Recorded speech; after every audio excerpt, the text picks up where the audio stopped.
ഇനിയും അച്ഛനും അമ്മയും കഷ്ടപ്പെടുത്തിക്കൂടാ. ഇതെങ്കിലും ബാങ്കിൽ കിടക്കട്ടെ അച്ഛാ. ബാങ്കിൽ കിടന്ന ഇൻട്രസ്റ്റ് കിട്ടും, അത് ശരിയാ. പക്ഷേ അത് വെച്ച് മോനൊരു ബിസിനസ് തുടങ്ങിയ അതിനേക്കാൾ നന്നാവില്ലേ? ആ, ഞാനത് പറഞ്ഞു, പക്ഷെ സാർ അത് സമ്മതിക്കുന്നില്ല. എന്താ മോനെ ഇത്? ഈ രൂപ ശ്യാമയ്ക്ക് സമ്മാനമായിട്ട് കിട്ടിയെന്നേ ഉള്ളൂ. അത് കിട്ടാൻ കാരണം മോന.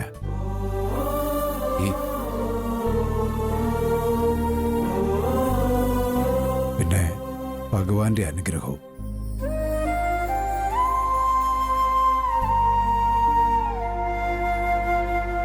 എൻ്റെ കുഞ്ഞിനോടുള്ള മോൻ്റെ പ്രോത്സാഹനവും കരുതലും ഇല്ലായിരുന്നെങ്കിൽ എൻ്റെ കുഞ്ഞ് ആരും ആവില്ലായിരുന്നു.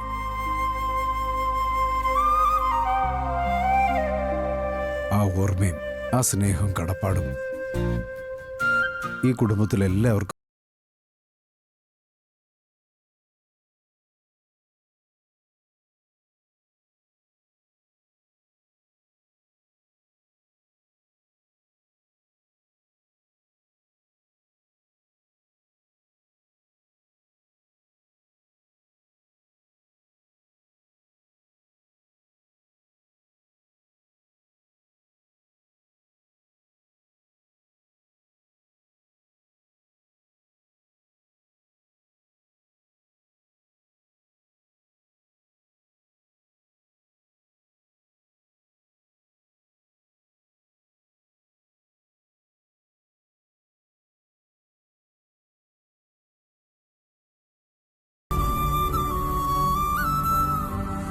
എന്നെ വലിയ പാട്ടുകാരിയാക്കണമെന്ന് അഖിൽ സാർ സ്വപ്നം കണ്ടു. ഒടുവിൽ അത് സാധിച്ചു. അതുപോലെ അഖിൽ സാറും വിജയിച്ച് ഒരു ബിസിനസ്സുകാരനാവണം.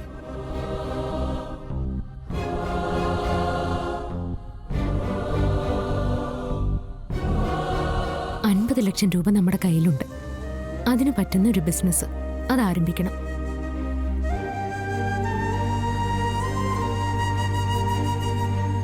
അതിന് എന്താ ഏതാ വേണ്ടത് അതൊന്നും എനിക്ക് അറിഞ്ഞൂടാ.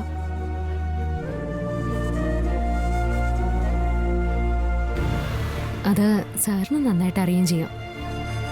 അപ്പൊ അത് തുടങ്ങണം. മോനെ, മോള് പറഞ്ഞതാ എന്റെ ശരി. ആലോചിക്കാനൊന്നുമില്ല മോനെ. ആ 50 ലക്ഷം രൂപ നിന്റെ പൈസയാ. വസുന്ധരാമയ്ക്ക് ഞാൻ വാക്ക് കൊടുത്തിട്ടുള്ളതാ. അഖിൽ സാർ ഏറ്റവും ഉയരങ്ങളിലെത്തുന്നു. അതിന് ഞാൻ കൂടെ നിൽക്കുന്നു.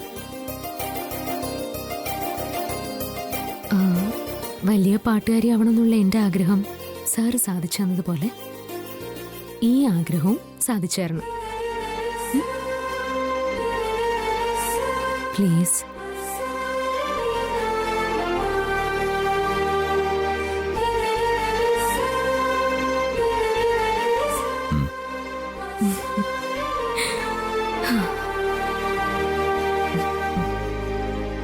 ഞാൻ ഊഹിച്ച പോലെ അല്ലല്ലോ കാര്യങ്ങൾ നടക്കുന്നത്. 50 ലക്ഷം അതിലൊരു പങ്ക് എനിക്ക് അവകാശപ്പെട്ടതല്ലേ. എന്തായാലും ആ രൂപ അടിച്ചെടുക്കാൻ ഒരു മാർഗം നോക്കണം.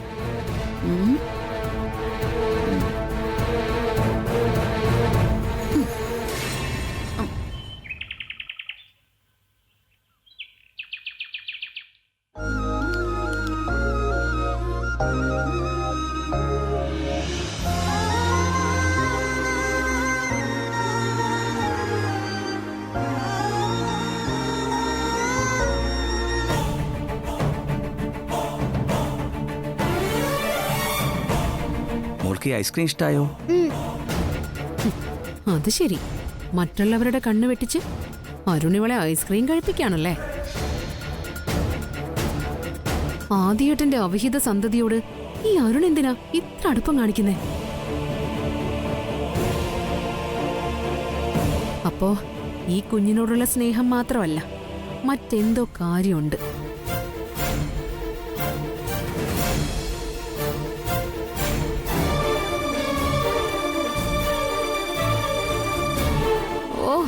ആ കൊച്ചിനെ ഊട്ടാൻ അരുണിന്റെ ഒരു ഉത്സാഹം കണ്ടില്ലേ? എന്നാ അതിപ്പോ തന്നെ അറിയണമല്ലോ. അല്ലെങ്കിൽ വേണ്ട, ഞാൻ നേരിട്ട് ചോദിച്ചാ അരുണൊന്നും പറയില്ല. വെറുതെ ഡ്രാമ കാണിച്ച് രക്ഷപ്പെടും.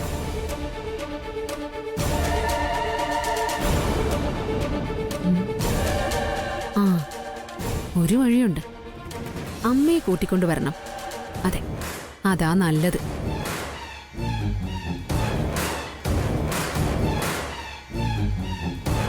കാര്യം എന്താന്ന് ഇപ്പൊ തന്നെ അറിയണല്ലോ. അമ്മ ചോദിച്ച അരുൺ സത്യം പറയും.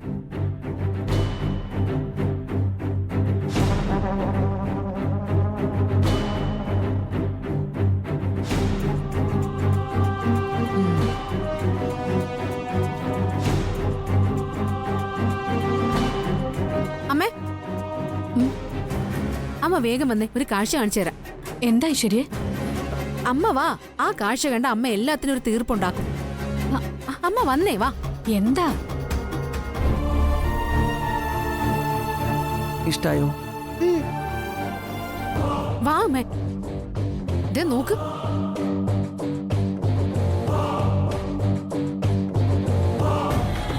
അമ്മേ കണ്ടോ, ഇതാ ഞാൻ പറഞ്ഞത്. സന്തോഷായോ? അങ്കിൾ എന്റെ അടുത്ത് വരുമ്പോ എനിക്ക് വലിയ സന്തോഷ. അമ്മ ഒന്ന് ചോദിക്ക്, ഇപ്പൊ തന്നെ അരുണോട് ചോദിക്ക്. ഈ കുട്ടിയോട് ഇത്രമാത്രം സ്നേഹം കാണിക്കുന്നത് എന്തിനാന്ന് ചോദിക്ക്.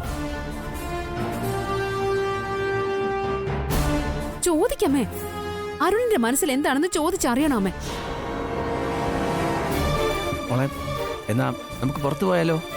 വാ.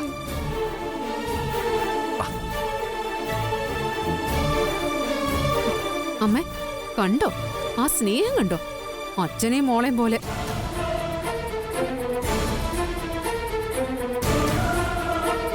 ചെന്ന് അരുണിനെ പിടിച്ച് നിർത്തമ്മേ വേഗം. അരുണിന്റെ ഈ മോളെ കൊഞ്ചിക്കല് കണ്ടിട്ടും അമ്മയ്ക്ക് ദേഷ്യമൊന്നും തോന്നുന്നില്ലേ? എന്താ? അപ്പൊ ഞാൻ പറഞ്ഞതൊന്നും അമ്മ കേട്ടില്ലേ? കേട്ടു. പിന്നെ അമ്മ എന്താ അരുണിനോട് ദേഷ്യപ്പെടാത്തെ? അരുണിന്റെ മനസ്സിൽ എന്താന്ന് ചോദിക്കാത്തത് എന്താ? ഞാൻ എന്ത് ചോദിക്കാനാ? ശ്രീകുട്ടി ഒരു കൊച്ചു കുഞ്ഞല്ലേ. ചെറിയ കുഞ്ഞുങ്ങളെ കാണുമ്പോ ഏതു മനുഷ്യരാ അവരെ ഒന്ന് കൊഞ്ചിക്കാത്ത? ലാളിക്കാനും ഓമനിക്കാനും സ്വന്തം കുഞ്ഞുണ്ടെങ്കിൽ അരുണെന്നല്ല ഏതൊരാളും മറ്റൊരു കുഞ്ഞിനെ തേടി പോവില്ല.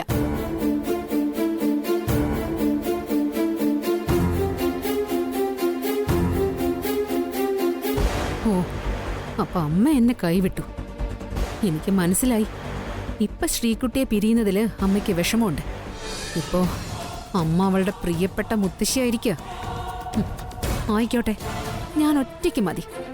ആ, ഇനി ഞാൻ ഒറ്റയ്ക്കേ ഉള്ളൂ. ഇനി ശ്രീകുട്ടി ഈ വീട്ടിൽ പാടില്ല. അതിന് മറ്റു വഴികൾ തേടണം. കുഞ്ഞെന്ന് കരുതി ഒരു സിമ്പതിയും വേണ്ട. കടുത്ത തീരുമാനങ്ങൾ തന്നെ എടുക്കണം. ഇല്ലെങ്കിൽ നഷ്ടപ്പെടുന്നത് എന്റെ ജീവിതം.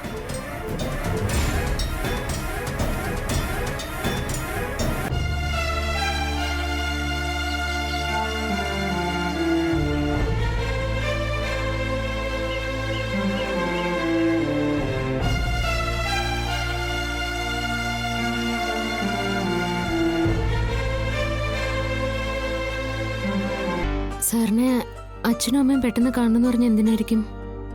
അറിയില്ല, ഒരു വരട്ടെ, നോക്കാം.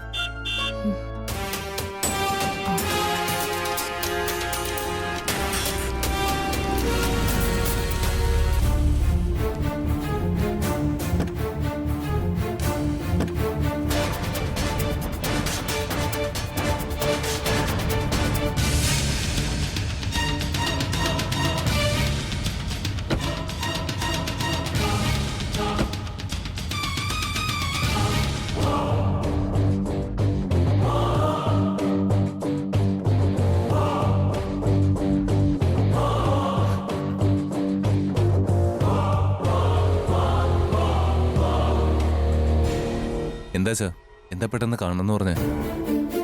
വസു പറയേ. അത് ആനന്ദേട്ട പറഞ്ഞാ മതിയല്ലോ. അല്ല, താൻ പറയണം. അത് നമ്മുടെ കമ്പനി ഇപ്പോ വളരെ തകർന്ന അവസ്ഥയിലാ. കമ്പനി എങ്ങനെയെങ്കിലും രക്ഷപ്പെടണം. അതെല്ലാവരുടെയും നിലനിൽപ്പാ. അഖി, നീ വരണം. കമ്പനിയുടെ ചുമതല ഏൽക്കണം. അത് പറയാനാ ഞങ്ങൾ വന്നേ. മോനെ, ഇതെല്ലാവരുടെയും കൂട്ടായ തീരുമാനമാണ്. എങ്ങനെയെങ്കിലും കമ്പനിയെ നമുക്ക് കരയായിരുന്നു. അച്ഛാ, നമ്മുടെ കമ്പനിയുടെ ഈ അവസ്ഥയിൽ എനിക്ക് വിഷമമുണ്ട്. പക്ഷേ എന്റെ തീരുമാനത്തിന് ഇതുവരേക്കും മാറ്റം വന്നിട്ടില്ല. അഖി, അങ്ങനെ പറയരുത്. നമ്മുടെ കുടുംബത്തെ ആകെ ബാധിക്കുന്ന പ്രശ്നം ഇത്.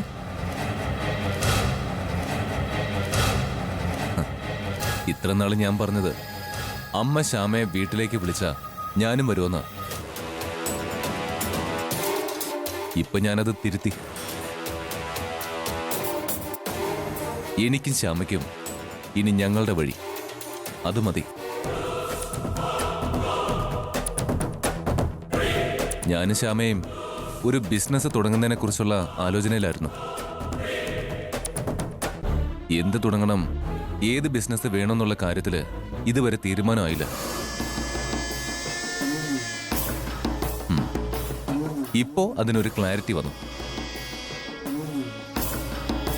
ഇനി സ്പൈസസിന്റെ ബിസിനസ് ഞങ്ങൾ തുടങ്ങാൻ പോകുന്ന.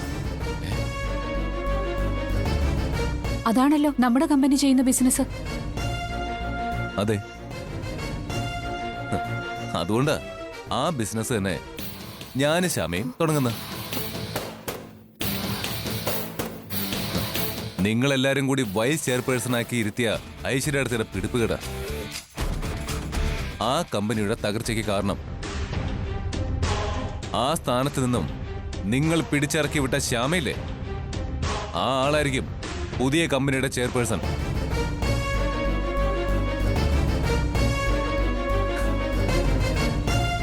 അവിടെ കമ്പനിയിലെ ഐശ്വര്യ തന്നെയാ ചെയർപേഴ്സൺ.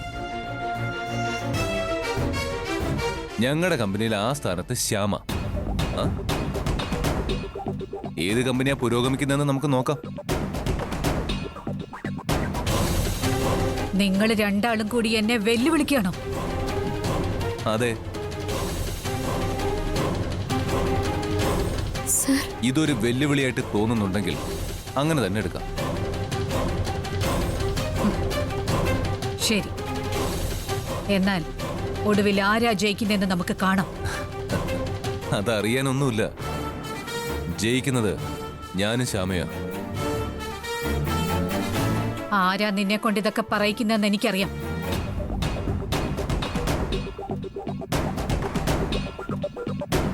ആ അവള് വിചാരിച്ചാൽ ഈ വസുന്ധരെ തോൽപ്പിക്കാൻ പറ്റില്ല. നമുക്ക് കാണാം.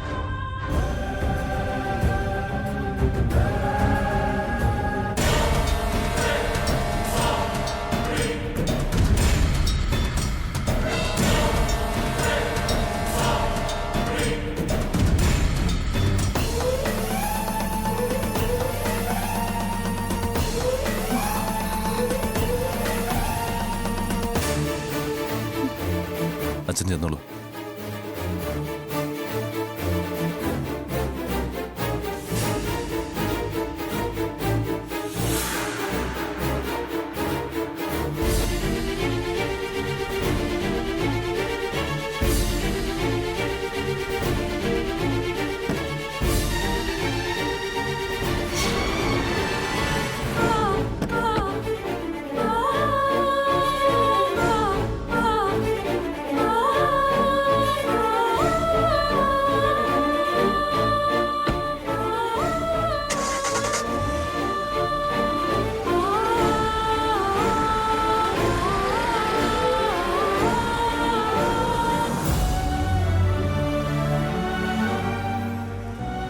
അമ്മയോട് അങ്ങനെ പറയരുതായിരുന്നു. അത് ഞാൻ മനഃപൂർവ്വം പറഞ്ഞു തന്നെയാ. അച്ഛനും അമ്മയ്ക്കും അത് വിഷമായി. വിഷമമാകണം. എന്നാൽ അതിന്റെ വാശിക്ക് രണ്ടാളും കമ്പനിയിൽ കൂടുതൽ ശ്രദ്ധിക്കൂ. അച്ഛനും അമ്മയും ശരിക്കും മനസ്സ് വെച്ചാ ആ കമ്പനി രക്ഷപ്പെടും. അപ്പോ നമ്മൾ സ്പൈസസ് കമ്പനി തുടങ്ങുന്നു പറഞ്ഞതോ?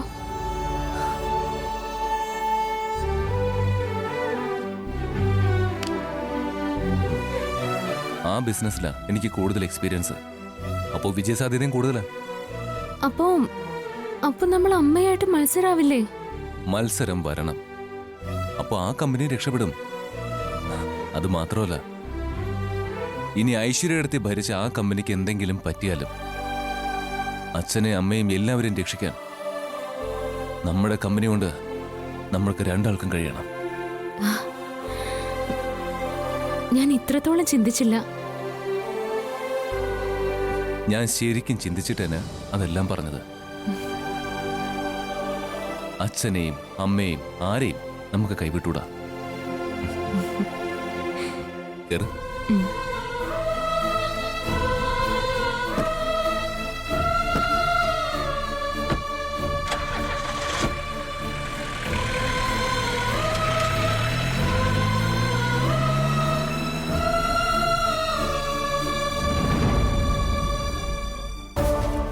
ആ ശ്രീകുട്ടി ഇപ്പൊ ഐശ്വര്യക്കൊരു തലവേദനയായിരിക്കുക അല്ലേ? അപ്പൊ ആ കുഞ്ഞിനെ ആ വീട്ടിൽ നിന്നും മാറ്റണം. അതിനൊരു വഴി കണ്ടെത്തണം. അവിടെ എനിക്ക് ആകെ ഉണ്ടായിരുന്ന ബലം വസുന്ധരാമയ. അമ്മ ഇപ്പോ കുഞ്ഞിനെ മാറ്റുന്ന കാര്യം പറയുമ്പോ ഒഴിഞ്ഞു മാറുക. അത് പറ്റില്ലല്ലോ. ഐശ്വര്യക്കൊരു സമാധാനം വേണ്ടേ? ആ ശ്രീകുട്ടി അവിടുന്ന് മാറ്റുന്ന കാര്യം അത് നമുക്ക് വേണ്ടത് ചെയ്യാം. വളരെ താമസം ഉണ്ടാവില്ല. ശ്രീകുട്ടിയെ ഞാൻ എന്നേക്കുമായി അവിടുന്ന് മാറ്റിത്തരാം. അത് ഞാൻ ഏറ്റു.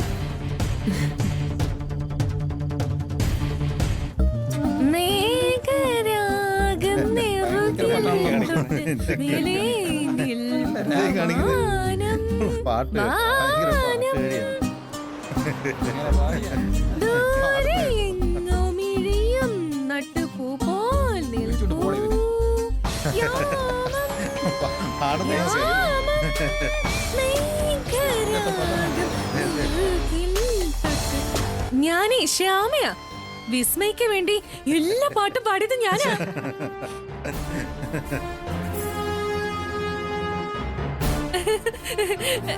ഞാൻ പാടിക്കോട്ടെ. മോളെ നീ എന്താ ഈ കാണിക്കുന്നത്? വിടാ. ആ വിസ്മയ്ക്കുണ്ടല്ലോ പാടാൻ അറിയില്ലെന്നേ. അവള് പാട്ട് പാടില്ല.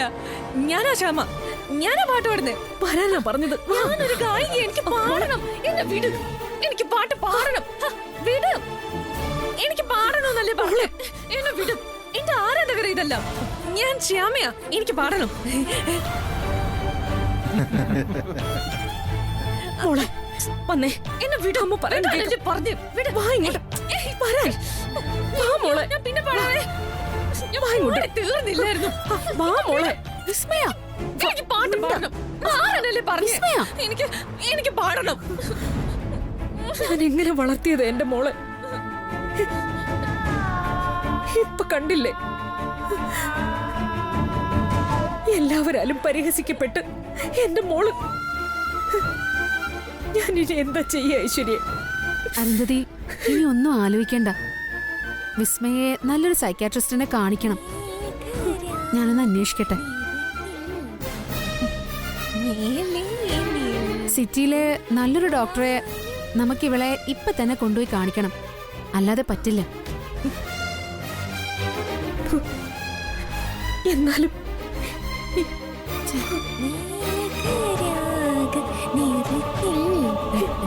എന്റെ വിസ്മയ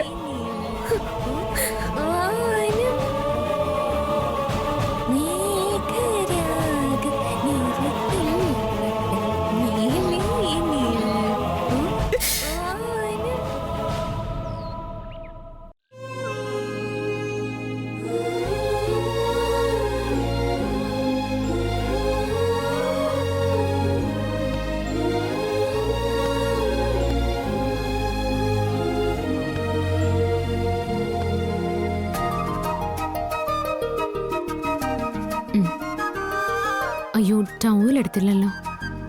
ആ ടവൽ അപ്പുറത്തുണ്ട്. ജയന്തി ഒന്ന് പോയി എടുത്തു കൊടുത്തേ. ആഹാ, അതൊക്കെ ഈ ടൂർ പോകുന്നവര് തന്നെ എടുക്കട്ടെ. അല്ലാതെ നമ്മൾ എന്തിനാ എടുക്കുന്നേ? നമുക്കെന്താ ഉപയോഗം? ആ നിനക്ക് ഇഷ്ടമില്ലെങ്കിൽ വേണ്ട, ഞാൻ തന്നെ എടുത്തോണ്ട് വരാം. ആ അതാ നല്ലത്.